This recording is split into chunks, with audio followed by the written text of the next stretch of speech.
Okay, I know this is terrible, but this has been the home of my welder for almost 2 years. Sometimes it's been shoved up against the wall. Other times it's been sitting on something, but I have not had a welding cart.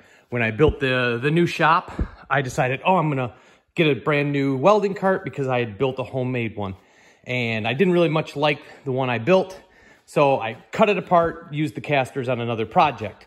So this has been sitting.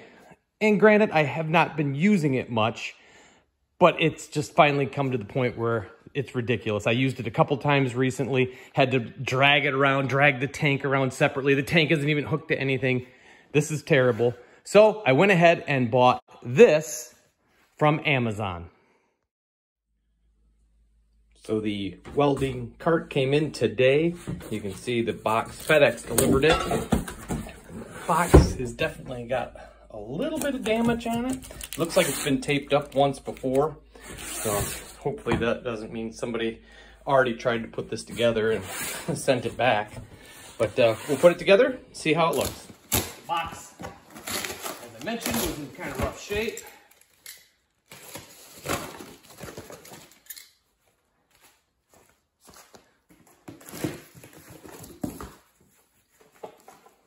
So hopefully everything is in here. One tray, 2 trays.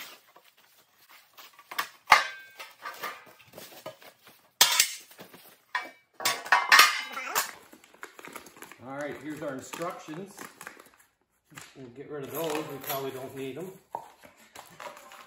Oh, all right, they came back. We'll look at them. Ooh. They're not real good paper. All right. The casters, I don't know if you can see them. They are pretty light duty, under $50 and only 100-pound capacity, so not too worried about it. There's those, tight back in. Looks like these are maybe the uprights. Yep.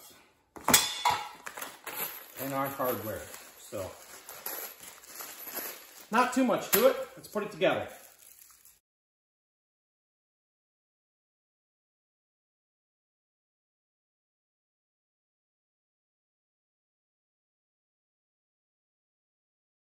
All right, there it is. The completed cart. Only took a few minutes to put it together. Not too bad. I probably should have looked at the instructions a little bit longer. They do one thing that kind of misleads you. I'm going to show you. So on the very first page, it just shows a nut and a bolt on the casters. So that's what I did because I looked at the instructions. Even on the uprights, it showed it. But if you take a second, turn to the next page with the exploded view, then it shows it with the washer and lock washer.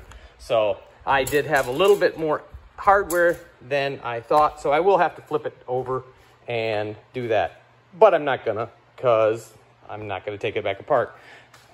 Let's go ahead and look at how big the top is. Okay, so the top is just a pinch over 17 long.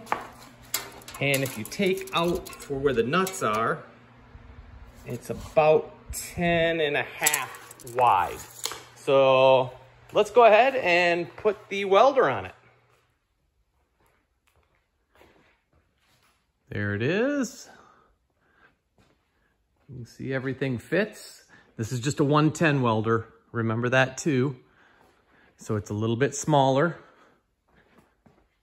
So the chains, you have to pull them real tight, but the tank does lock in pretty good once you get them tight enough. The little tabs for the leads, there's enough to wrap the leads up on. You see this side keeps it pretty decently coiled. One problem, and I think I'm gonna move the tank back a little bit. You can see there's some space. Maybe I'll put like a 2x4 or something to space it back because I don't particularly like that. So the where the hose placement is on the welder, it's not really the fault of the cart, but it definitely binds up against it. So that's one thing I wanna make a little different because then it will slide back. Like any little welding cart, you know, you got to tilt this over to to open it up to do the spool change, but I think that would be any cart with a lip that's up and that's fairly narrow, because if you look, it's just a little bit wider than the Welder. So overall, cheap little cart, under 50 bucks. It seems like it's decent. I'll let you know in the long run. Like I say, this doesn't get used much, but now I can roll it back over, tuck it in the corner, and everything is in one place. So to me, this was 15 minutes worth of time and money well spent. Throw it in the comments if you like these, if you hate them, if you got something like it, or if you think of something that's better. Always willing to take a look at something else. Thanks for watching. Come again.